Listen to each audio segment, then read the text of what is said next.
तो भाई क्या हाल है। गौतम सीजन 1 एपिसोड 11 की आज हम बात करने वाले हैं। तो भाई वीडियो में एंड तक जरूर बने रहना। तो चलिए स्टार्ट करते हैं।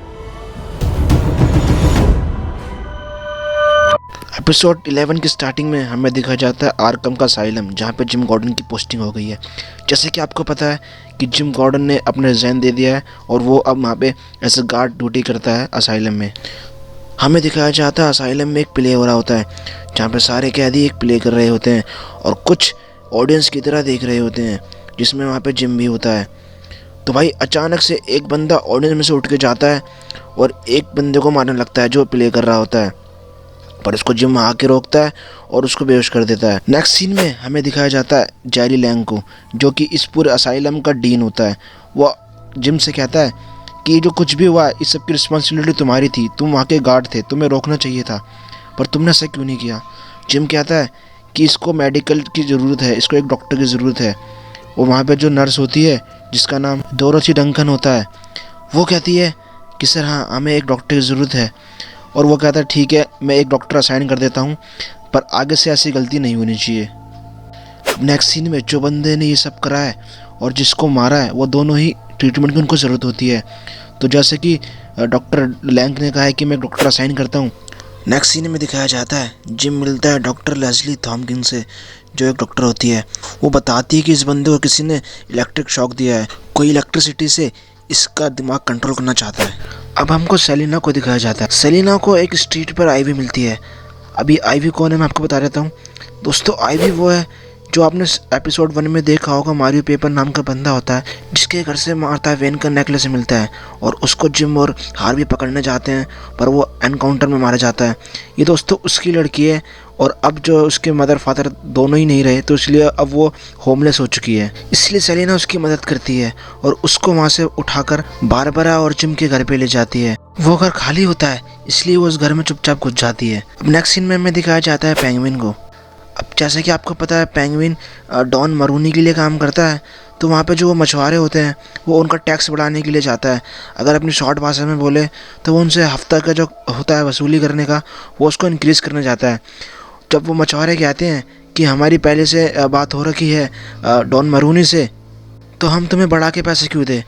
पेंगुइन कहता है ये मैं कह रहा हूँ इसलिए, मुझे मरूनी से बात करना ज़रूरी नहीं है, अब तुम्हें मेरा कहाँ मानना होगा। पर तभी वहाँ पे पुलिस आ जाती है और पेंगुइन को ले जाती है। नेक्स्ट सीन में हमें दिखाया जाता है कि जो वो बंदा होता है जिसने उस स्टेज मैन पे हमला किया था, अब वो बिल्कुल शांत हो चुका है। मतलब वो एक जीती जागती बॉडी है, उसका दिमाग काम करना बंद कर देता है। वो ना कुछ सुन सकता है ना कुछ बोल सकता है। डॉक्टर लेस्ली थॉम्किंस जिम को बताती है कि ऐसा इसलिए हुआ है कि किसी ने इसको इलेक्ट्रिक शॉक दिया है, बहुत ही हाई वोल्टेज पे। और वो बताती है जिसने भी ये काम किया उसको बेसिक इलेक्ट्रिक की नॉलेज है। तभी वहाँ पे डॉक्टर लैंग आता है जो कि डीन होते हैं। डीन जिम से कहता है कि मुझे फ्राइडे तक ये सब कुछ जो भी कुछ हो रहा है वो सब की डिटेल चाहिए, वरना मैं तुम्हारा कहीं और ट्रांसफ़र करवा दूंगा। अब नेक्स्ट सीन में हमें दिखाया जाता है फिशमूनी को। फिशमूनी अपने रेस्टोरेंट में कुछ बिजनेस की डील कर रही होती है। वो सैवियानो से कहती है कि अब हमें फैल्कन को मारना होगा, क्योंकि अब वो हम पे भरोसा नहीं करता, वो हो सकता है हमें भी मार दे। सैवियानो भी उसकी बात से एग्री करता है। सैवियानो कहता है कि उसने जैसे बेंजिन को मारा, हो सकता है वो हमें भी मार दे, इसलिए हमें उसे ख़त्म करना होगा। पर फिशमूनी इस पे कहती है कि अगर हमने उसे मार दिया तो उसकी सीट कौन लेगा, कौन फैल्कन की जगह लेगा। तो सैवियानो कहता है सीधी सी बात है कि अब मैं ही लूँगा, कि उसकी सबसे सीनियर है मैं ही हूँ। पर फिशमूनी यहाँ पे उससे एग्री नहीं करती। फिशमूनी कहती है कि अब मुझे लेनी चाहिए उसकी जगह। अब नेक्स्ट सीन में हमें दिखाया जाता है जिम को। अभी असाइलम में जो कुछ चल रहा होता है, जिम उसको पता लगाने के लिए हर एक कैदी से कुछ कुछ बात करता है। तभी वो जैक ग्रूबर से मिलता है। जैक ग्रूबर से बातचीत करता है कि ये सब क्या ही तुमने तो नहीं किया। वो बहुत उसको धैर्य से और बहुत शांति से बात करता है। उसको लगता नहीं कि ये वो कर सकता है। वो बहुत पोलाइटली बात करता है। जैक ग्रूबर कहता है मैं यहाँ पे पिछले 20 साल से हूँ, अगर मुझे कुछ करना होता तो मैं पहले ही कुछ कर लेता। उसके बाद वो एरन डेंजिंग नाम के एक व्यक्ति से भी बातचीत करता है। वो कहता है तुम पे भी इल्ज़ाम है, तुमने अपनी फैमिली को मार दिया, तुम भी ये काम कर सकते हो। पर उसको वहाँ पर डोरोथी डंकन डिफेंस करती है। वो कहती है ये इसने कुछ नहीं किया है, ये बहुत शरीफ है और इसका अब तक का रिकॉर्ड भी बहुत क्लियर है। नेक्स्ट सीन में हमें दिखाया जाता है फिशमूनी को। फिशमूनी गिल्जीन से कहती है कि तुम जाओ और सैवियानो से बात करो, उससे बात करके देखो, अगर वो एग्री हो जाता है तो ठीक है, वरना उसका तुम मार देना। और गिलजिन उसके पास जाता है और उससे बातचीत करता है, पर वो एग्री नहीं करता, तो गिलजिन उसे मार देता है। नेक्स्ट सीन में असाइलम में एक और इलेक्ट्रिक एक्सपेरिमेंट होता है और जिम को पता लगता है। जिम को लगता है कि ये कोई क्रिमिनल का काम है, इसलिए वो इसमें पुलिस को बुला लेता है। वहाँ पे हार्वी आके अपनी इन्वेस्टिगेशन करता है। वो वहाँ के डीन से बात करता है। वो डीन से कहता है कि मुझे लगता है कि कोई स्टाफ में से कोई है, और वो कौन है।